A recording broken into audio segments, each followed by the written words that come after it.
por lo menos en el mundo clásico, hablando por ejemplo desde Rómulo y Remo, o pasando también por Abel y Caín, el mismo Jacobo y Esaú, ¿no? Hay una tensión. ¿Por qué esta tensión cuando se supone que habría tal vez por un lazo fraternal, por un lazo familiar, una aproximación más armónica? Bueno, a mí me parece que la dimensión mítica en muchas culturas, por supuesto en el caso de la tradición judía, lo que tiene que ver con la realidad de los hermanos, sea Caín y Abel o Jacob y Esaú, ¿no? o cualquiera de los ejemplos que podríamos traer, está insertado dentro de la estructura confesional, la estructura de la fe, la estructura de la tradición, pero más allá de la tradición puntual y del relato bíblico en sí mismo, en muchas culturas la dimensión mítica tiene un interés especial en la disfuncionalidad de las relaciones. Nosotros, tanto en el texto bíblico como en otras tradiciones, nosotros encontramos en la historia de Ifigenia en el pensamiento griego respecto de lo paralelo que tenemos en el capítulo 11 del libro de Jueces con la hija de Jefté, con la hija de Iftach, si se podía sacrificar o no, y tangencialmente con el tema de la Akeidá en el capítulo 22 del libro de Génesis. O sea, la normalidad, que las cosas funcionen correctamente, es lo esperable. Los desafíos éticos, muchas culturas sostienen, surgen cuando uno tiene que tratar la disfuncionalidad, cuando lo esperable no es aquello que ocurre. Entonces, digamos, cuando los hermanos que son hermanos no funcionan entre ellos, este aspecto en sí mismo genera mucho interés tanto en el lector, o en el que escucha, como en el que enseña, ¿no? Tomar esos ejemplos y tratar de llevar al ser humano a situaciones extremas a ver cómo reacciona. Cuando dos hermanos no se pelean nunca van a vivenciar la reconciliación. Cuando no se pelean nunca, no van a vivenciar nunca la dimensión de envidia, la dimensión del odio, la dimensión del enojo, que son pasiones humanas y que son muy cercanas a nuestro propio sentimiento. Nosotros manejamos nuestra vida en este mundo amando, queriendo, abrazando, llorando, sintiendo la necesidad de tener esos sentimientos respecto del otro, pero también vivimos nuestra vida con momentos de enojo, con momentos de odio, con momentos de rencor, con momentos de celo. Y de qué manera uno se confronta con estas situaciones es altamente interesante, porque da, en definitiva, todas estas historias. Muchas de estas historias se las llaman historias etiológicas. La palabra etiología es una palabra que está tomada de la medicina y que tiene que ver con el origen de una enfermedad, el origen de algo. Las etiologías de las pasiones humanas son muy importantes para poder entender al individuo, porque si todo se comprende cuando las cosas son fluidas, nos quedamos con un capítulo gigantesco de la vida del ser humano que tiene que ver con las guerras, que tiene que ver con los enojos, que tiene que ver con los conflictos, que tiene que ver con a veces con situaciones que cambian completamente la estructura del Estado, ¿no es cierto? El Imperio Romano, tú mencionaste a Rómulo y Remo, el Imperio Romano estaba basado también en qué es lo que pasó con Cleopatra y Marco Antonio. O sea, en definitiva, estas cuestiones pasionales forman cambios estructurales profundos en el devenir de los tiempos. Entonces a mí me parece que no debe llamar para nada la atención que, volvemos a lo nuestro, en el caso del texto bíblico, haya historias que traten este tema. La Biblia no tiene vergüenza ni tiene ningún empacho en tocar en profundidad situaciones incómodas de nuestro tiempo, que tienen que ver hijos enojados con sus padres, padres enojados con sus hijos. Hay leyes en la Torá que dicen cuando un hijo desobedece fuertemente al padre, estos hijos tienen que llevar al hijo desobediente a los ancianos y ellos pueden disponer de esta criatura, ¿no es cierto? No tan criatura, digamos. La cuestión de si una persona cela a su mujer porque cree que él lo ha sido fiel, bueno, hay leyes sobre lo que se hacía con ella. Uh-huh. Y para nosotros a veces es horroroso leer eso, pero son las cosas que caracterizaban a la persona.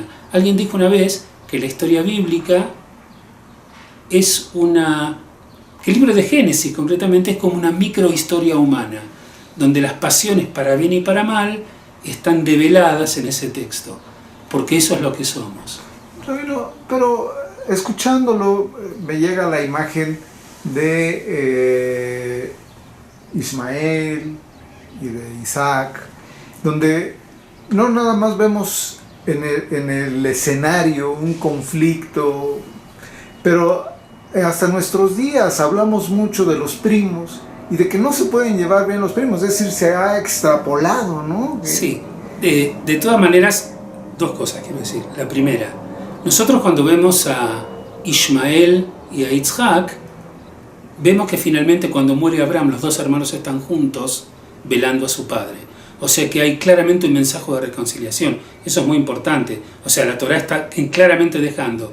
Hay una situación conflictiva con la cual nosotros tenemos que, analizar, cuestionar, aprender, deducir, ¿no es cierto?, desmenuzar, pero finalmente estos hermanos se encuentran. Podría no haber sido el caso así. Como tenemos la historia que vamos a tocar en nuestro Tikkun de Jacob y Esaú. Bueno, hay un capítulo que es precioso cuando los hermanos se reconcilian. Se habían jurado, sobre todo Esaú y Jacob, una venganza eterna que no tenía. Es como solían decir los árabes antes de la guerra de los 6 días y después de su derrota, decía, no hay negociación, no hay paz, no hay entendimiento con Israel, porque el odio es sagrado. ¿No es cierto? El odio es sagrado, esa era la expresión que se utilizaba. Los árabes lo utilizaban. Claro, exactamente, sí, por supuesto, en aquel momento. Bueno, nosotros no tenemos el odio es sagrado. Digamos, finalmente vence el amor fraternal, que fue lo que tú dijiste antes. ¿Qué pasa con el amor fraternal? Bueno, venció. El amor fraternal venció. La Torá no ocultó que hubo odio, no ocultó que hubo enojo, no ocultó que hubo transgresiones y traiciones de alguna manera. Pero los personajes pudieron colocarse por encima de eso y resolverlos. No siempre, en el caso de Caín y Abel no fue así. Pero ya Borges se ocupa de escribir una poesía, Borges, no está en la Torá, completa la historia. Borges escribe una poesía donde Caín y Abel se encuentran en el otro mundo y Caín le dice, no me acuerdo si yo te maté a vos o vos me mataste.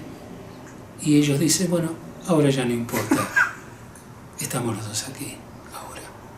¿No? Entonces, quizás uno podría pensar que cuando el texto no completa, puede llegar un filósofo, un poeta, y completar esa historia, ¿no?, para los lectores hoy. Finalmente, ¿cómo podríamos hacer para que cuando nosotros nos acercamos a un texto, no tengamos solamente la versión Pashut, ¿no? Bueno, la tradición judía son expertos, no yo ni los rabinos, digamos. Comienzo con esta frase: el judaísmo es mucho más rabínico que bíblico. El judaísmo es más rabínico que bíblico, mucho más, ¿sí? Las mitzvot que nosotros cumplimos, la inmensa mayoría, aunque tengan un origen en la Torá porque es el texto autorizado fundante, pero se deduce y se pone a práctica a partir de la interpretación rabínica. O sea, sin la interpretación rabínica no habría judaísmo directamente. Entonces, cuando vos decís, ¿cómo hacemos nosotros cuando tenemos que trabajar o confrontarnos con el texto pashut, con el texto simple, con la literalidad de la narrativa, ¿no?, podríamos llamarlo? Bueno, me parece que sí, podemos tener un entendimiento, pero va a ser igual que un entendimiento que tendrá que remontar a vuelo de manera muy chiquita, hasta ahí nomás, y bueno, cuando uno interpreta, cuando se cuestiona, cuando entra, cuando se permite desafiar al texto, confrontarse con el texto y finalmente resolverlo, entonces, bueno, la experiencia es infinitamente más rica. Recuerda lo que decían los estructuralistas, personajes como Levi Strauss, como Saussure, ¿no? Ellos decían que hay, por lo menos cuando una persona lee, hay dos textos. Está el texto que está leyendo, que está ahí, está en el libro, cualquiera de ellos, y el texto que él se está formando en su cabeza.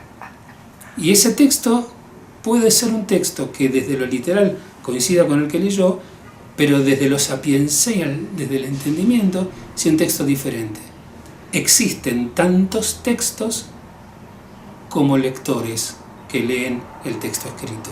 y tal vez como momentos, ¿no? Cuando uno Por supuesto que sí. Rabino, muchísimas gracias. Un placer, como siempre, escuchar. Bueno, un placer para mí.